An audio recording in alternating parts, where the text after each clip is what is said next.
budgets. Let's talk figuring out where the crap all your money goes every month. So today we're going to talk about how to properly plan for the month so that you have more money at the end of the month than you have month. So we want to make sure that you've got things lined up now that we have a credit card in front of us. We have a car payment potentially in front of us. We're paying rent, hopefully, in front of us. So let's talk budgets. I calculated in my mind what income could potentially be kind of a safe income to base this off of. So it's not a scenario of, this isn't even reality, Deborah. I have no idea what you're talking about. We don't make this kind of money.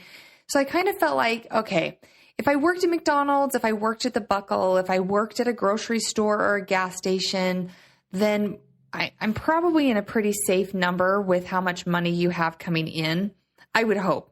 Now, if you're doing just a part-time job and going to school and things like that, obviously that's going to look just a little bit differently. But for this purpose of understanding what a budget is and how it works, I'm just going to use the number of $2,000 a month. Now, we know that there is an income that you make and then it's taxed and then you have money that comes home. It's the gross and net income. We're going to go off of a hypothetical net income. That's after the taxes and deductions have come out. And with that, you're going to have things that come out of that money.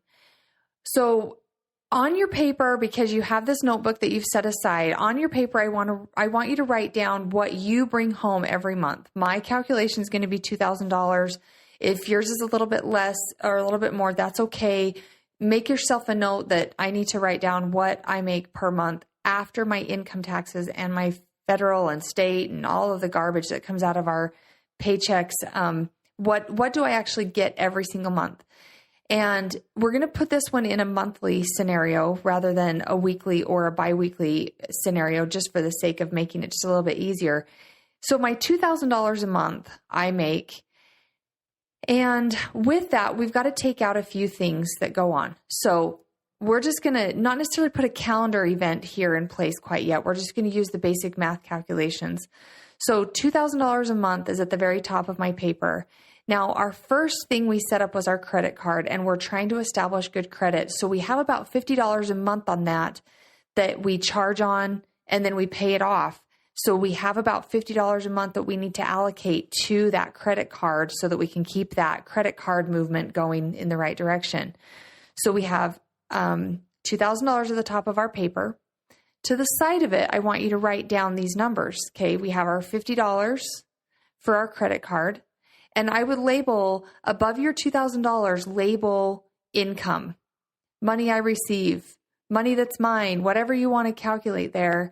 And then over to the right of that, on your list of the debts you're going to be paying, I want you to write obligations, debts owed, money that's not mine, whatever you want to write that just screams at you. So we have money coming in, money going out, and we've got two different columns. All right. So we have our $2,000 that we have as our income that we have received by the end of the month. Like if we didn't spend any dollars at all, we would have $2,000 a month to live on. And all right, in our column, we're writing down we have a $50 credit card, not a payment, it's a pay off because we're not going to keep a balance on that credit card. Okay, and we're going to use a $300 car payment because we have a decent car that's going to get us around, but we don't have a brand new F-350 that's in $90,000 truck payment. That's not quite where we're at right now. So we're going to use the $300 car payment. And then that's kind of the two things that we've talked about on setting up actual debt. Now we also have housing. No matter where you're living, you have a housing payment. So I'm just going to put that you are renting a room, whether it's renting a room with your friends, whether it's renting a room in mom's basement. I'm just going to say that you're renting a room and you have rent payment of $250. Okay, so we've got three debts right now. We've got $250 in rent, we've got our $300 in our car, and we have $50 in our credit cards. Okay, those payments got to go. They've got to come out. All right. Now, the other things that we have to write down is what is our car insurance? What is our cell phone bill? Okay, so for the sake of calculating here, I'm going to actually put that our car insurance is $100 a month. That might be just a little bit high, but man, it's just kind of interesting how high car insurance is getting. So we're going to put $100 for our car insurance. And I'm going to go ahead and put $75 for our cell phone. I feel like that's pretty comfortable because every 2 years, you're kind of required to get a new phone. These cell phone companies have got us in a position that we have no choice but to get a new phone. So on that, now we have on our list of debts, we have our $50 credit card. We have our $300 car payment. We have our $250 rent payment. We have our $100 insurance payment, and we have our $75 cell phone bill. I feel like that's probably the majority of our absolutely required payments have to do this. Now I want you to make a third column, okay? I want you to put 10% right off the top. 10% goes into savings, and 10% goes to a charitable contribution. Now, I don't care what that charitable contribution is. I'm going to talk about that in just a second, but I just want you to write it down. 10% goes to savings, 10% goes to a charitable donation. All right. So at this point, I'm hoping that you have a little bit of an idea on what we're doing and how we're calculating this. So let's just kind of do a quick math here. We have $2,000 a month in our income. In our scenario, 10% of that is $200. So 10% of our $2,000 is going to go to a charitable donation. $2,000 again, calculate. 10% of that is $200. That's going to go to a charitable donation. All right, so let's do the math on that. $2,000 is where we start. $50 on our credit card payment. $300 on our car payment. $250 on our rent payment, $200 on our charity, $200 on our savings, $100 on our insurance, and $75 on our cell phone bill. That leaves us some money behind. That leaves us a positive number. I hope that makes sense to you. So 2,000 minus 50 minus 300 minus 200 minus 200 minus 250 minus 100 minus 75 on our cell phone.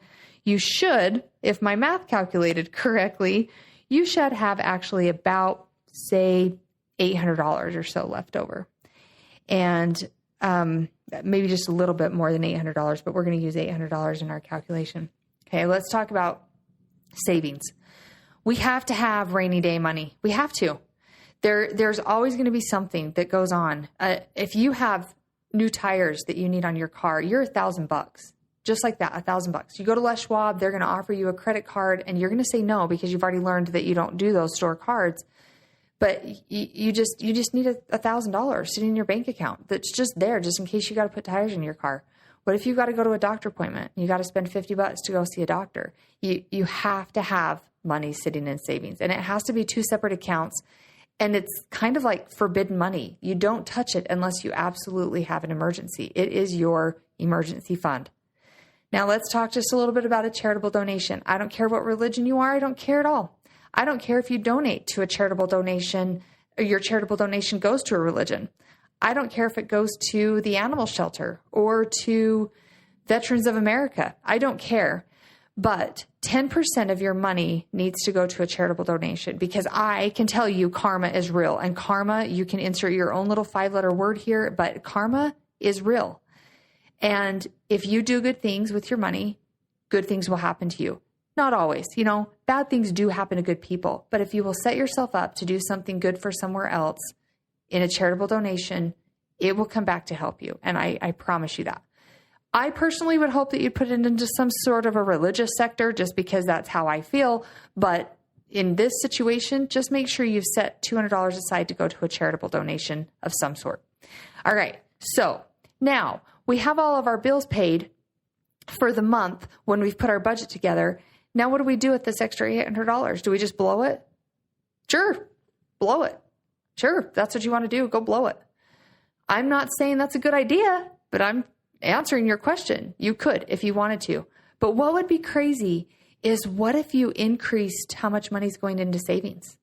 What if you put yourself on such a tight budget, you're thinking, you know what? I can get $50 a week in groceries, and I can get $50 a week in spending money going out to dinner and things like that. Great. $800 left over. Figure out what your grocery budget is. Tighten it up as best you can. Go to the grocery store with a list. Make sure you have, you know what, I only need milk and cereal and some ramen noodles and some macaroni and cheese. And you know what? I'm going to splurge this week and I'm going to get myself one steak, and I'm going to spend $20 on a ribeye steak. That's okay to do. That's all right to do. But be smart. Go to the grocery store with a list. Don't just walk around the store putting a whole bunch of stuff in your cart because you have $800. Don't go to the gas station every single morning to be able to fill up your pop and get yourself a burrito and get all the treats. And now you're $15, $20 in just snacks every morning. That $800 is what you have to spend on your gas, your food, your groceries, any medical bills that you've got, going to get your teeth cleaned, all of those things. We've got to stash that extra $800 just a little bit differently. So we have our main budget every month. We have to have this. Now we've established that we have $800 left over. What if we were to take that $800 and cut it in half and put that other $400 into your savings account? So now you have $600 going into your savings account every month. It's a fantastic idea. Fantastic idea. Budget, basic budget. I have my $2,000 a month, my car payment, my credit card, my charitable donation, my savings account, my rent payment, my car insurance, and my cell phone bill. I have to get those things paid, guaranteed. Those have to be paid. And then I have my miscellaneous things, my grocery bill, my fuel for my car, my stopping at the gas station and picking things up. Give yourself a really good budget. Think, wow, I could blow $800. Yeah, you could. You absolutely could. Or you can cut that in half, put $400 more in savings, and use that $400 to get your groceries and your fuel. Budgets are super important. If you know where you're putting your money every single month, you will be able to look back and realize, wow, I'm kind of stupid. Why did I go to that gas station 10 times this month? I just blew $100 I could have put somewhere else. Also, what if you had the ability to look at how much money you had left over and thought, wow, I have an extra $200. What am I going to do? You could have an extra $200 and go take somebody out on a date or go to a movie or do something extra. You could. If you are smart with your money, you will have all of your bills paid. You will be able to have extra money at the end of the month, and you'll be able to have financial freedom. I would just stress very highly, look at how much money you make per month. Make sure that you're making all of your payments and you're coming up with an amount at the end of the month that's in the positive. You want to have money left over. And then decide, what do you want in the future? Do you want to buy a house? Do you want to buy a nicer car? Start saving and do something extra with that money. We have our 10% going to savings. That's our emergency fund. What if you set up an extra savings account and had another 10% go to a savings account, and that's your big dreams? I have 10% every month going to my savings to make sure I'm okay if I have a major emergency. And I have this other savings account over here because someday I want to buy a house. Someday I want to be able to buy a nicer car. Maybe you want to go on a vacation in a couple of years and you need to stash some money to be able to just pay cash for that vacation. There's so many things that you can do if you are smart with your money. You watch where it goes and you are actually accountable to yourself as to where that money goes. My challenge to you, write down how much you make every single month. Write down how much money needs to go out every month.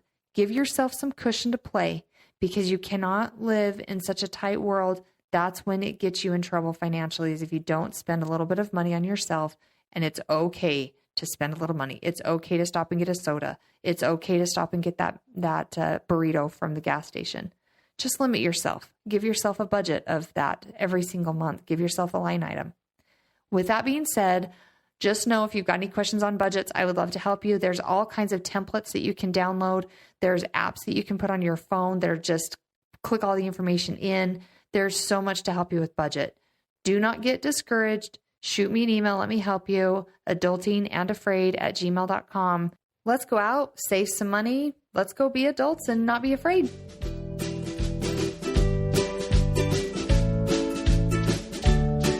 you.